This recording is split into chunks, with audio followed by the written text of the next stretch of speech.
میرے کانوں میں مصری گھولتا ہے کوئی بچہ جب اردو بولتا ہے۔ مشتاق دربھنگوی صاحب کا یہ شعر دنیائے عرب کی اولین صاحب دیوان اردو شاعرہ ڈاکٹر ولا جمال پر صادق آتا ہے، جو اب ہندوستان میں اردو ادب اور مشاعرے کی دنیا میں محتاج تعارف نہیں، جن کی شاعری اہل اردو کے لیے اس لیے حیران کن ہے کہ ان کا تعلق مصر سے ہے۔ زبان کی مٹھاس کے ساتھ ان کے لہجے اور انداز بیان نے بہت کم وقت میں لاتعداد مداح پیدا کیے ہیں۔ آداب، میں ہوں آپ کے ساتھ آمنہ فاروق اور آپ دیکھ رہے ہیں آواز دی وائس۔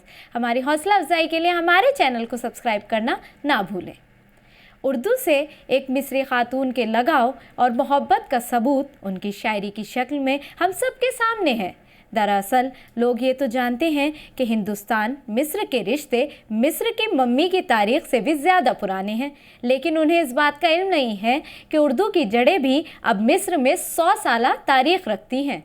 قاہرہ میں رہنے والی خاتون ادیبہ قاہرہ کی عین شمس یونیورسٹی میں بطور ایسوسیٹ پروفیسر اپنی خدمات انجام دے رہی ہیں۔ عربی النسل اور مصری ہیں۔ اہم بات یہ ہے کہ ابتدائی طور پر میڈیکل میں داخلے کی خواہش مند تھی، لیکن داخلہ نہ ملنے پر عین شمس یونیورسٹی فیکلٹی آف آرٹس میں شعبہ اردو میں داخلہ لیا۔ بس یہیں سے اردو سے عشق شروع ہوا۔ اردو زبان کی تعلیم کا آغاز تعلیمی سفر کے دوران کیا، جبکہ اس زبان کا کوئی پس منظر نہیں تھا اور مصر میں اردو زیادہ معروف نہیں تھی۔ انہوں نے اردو میں شاعری کا آغاز 2019 میں ہندوستان کے دورے کے دوران کیا۔ اس دورے میں انہوں نے اپنی گہری چھاپ چھوڑی۔ آپ کو بتا دیں کہ ان کی اپنی پہلی نظم جادو تھی۔ اردو ادب میں ایم اے اور پی ایچ ڈی کی ڈگری حاصل کی اور متعدد مقالے لکھے۔ اردو شاعری اور افسانہ نگاری میں اپنا لوہا منوایا، جبکہ اس دوران ان کی شاعری مختلف رسالوں اور اخبارات میں شائع ہوئی۔ ان کی 5 کتابیں منظر عام پر آ چکی ہیں اور 6ٹھی کتاب زیر اشاعت ہے۔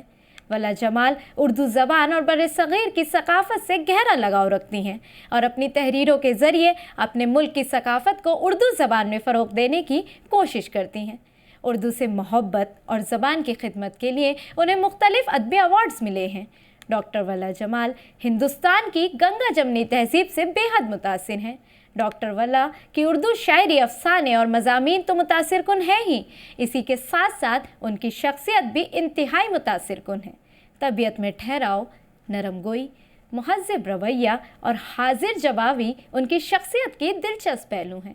ان کا ماننا ہے کہ ہندوستان اردو کی جائے پیدائش ہے اور اب بھی ہندوستان میں پاکستان سے زیادہ اردو بولنے والے رہتے ہیں۔